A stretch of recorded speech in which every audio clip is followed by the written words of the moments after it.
Will, जिसे वसीयत भी कहते हैं, इसका मतलब है जब टेस्टेटर असाइनमेंट ऑफ प्रॉपर्टी करता है इन फेवर ऑफ लिगेटी के। टेस्टेटर होता है ओनर ऑफ द प्रॉपर्टी और वो पर्सन जो विल बनाता है। लिगेटी वो पर्सन होता है जिसके लिए आप विल बना रहे हैं। विल टेस्टेटर की डेथ के बाद इफेक्ट में आ जाती है और टेस्टेटर इसे ड्यूरिंग लाइफ टाइम कभी भी रिवोक कर सकते हैं। मुस्लिम लॉ ने कुछ स्पेसिफिक रिस्ट्रिक्शंस विल के ऊपर लगाई है, जैसे विल कौन बना सकता है, विल में क्या दे सकते हैं और किसके लिए विल बनाई जा सकती है और कितनी प्रॉपर्टी की विल बना सकते हैं। अनलाइक अदर ट्रांसफर्स, लिगेटी का कोई भी राइट प्रॉपर्टी में नहीं होता है जब तक टेस्टेटर की डेथ नहीं होती है। जनरल रूल्स ऑफ विल की बात अगर करें, जो पर्सन विल के थ्रू अपनी प्रॉपर्टी को डिस्पोज कर रहा है वो कॉम्पिटेंट होना चाहिए, मतलब वो मुस्लिम होना चाहिए, साउंड माइंड का होना चाहिए, एज ऑफ मेजॉरिटी उसने अटेन की होनी चाहिए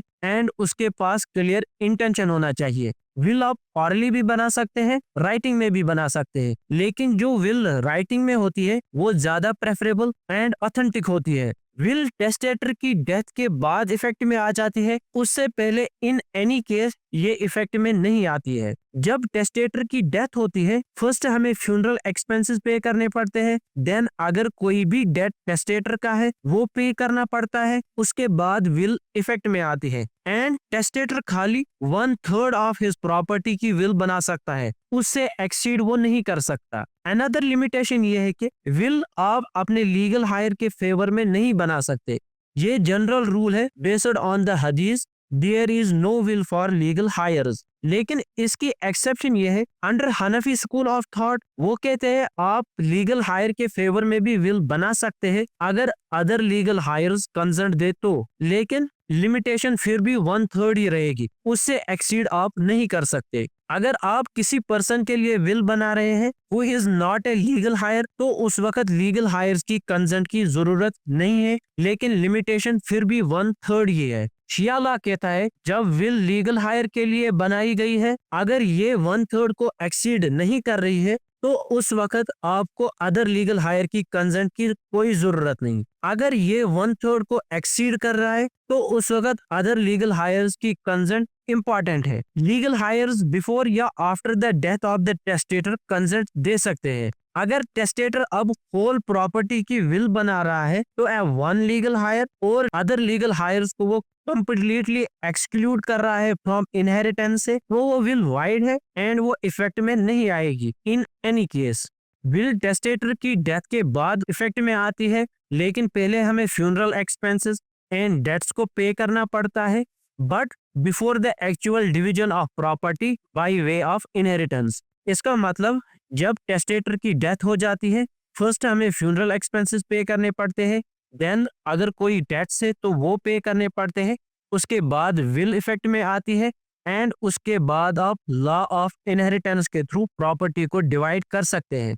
विल आप किसी भी प्रॉपर्टी के लिए बना सकते हैं which is capable of being transferred, and जब टेस्टेटर की डेथ हो जाए वो प्रॉपर्टी उस वक्त एग्जिस्टेंस में होनी चाहिए।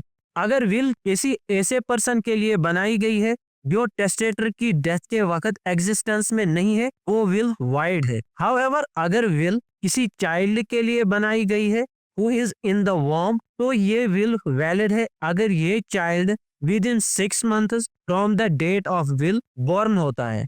ये भी याद रखना है, आप किसी भी पर्सन को थ्रू अंडू इन्फ्लुएंस, कोर्शन या एनी अदर इलीगल मीन से कंपेल नहीं कर सकते कि विल बनाइए। विल आप किसी भी पर्सन के लिए बना सकते हैं, मैन हो, वुमेन हो, एडल्ट हो, माइनर हो, मुस्लिम हो, नॉन मुस्लिम हो। आप रिलीजियस पर्पस के लिए भी बना सकते हैं एंड चैरिटेबल ऑब्जेक्टिव के लिए भी आप विल बना सकते हैं।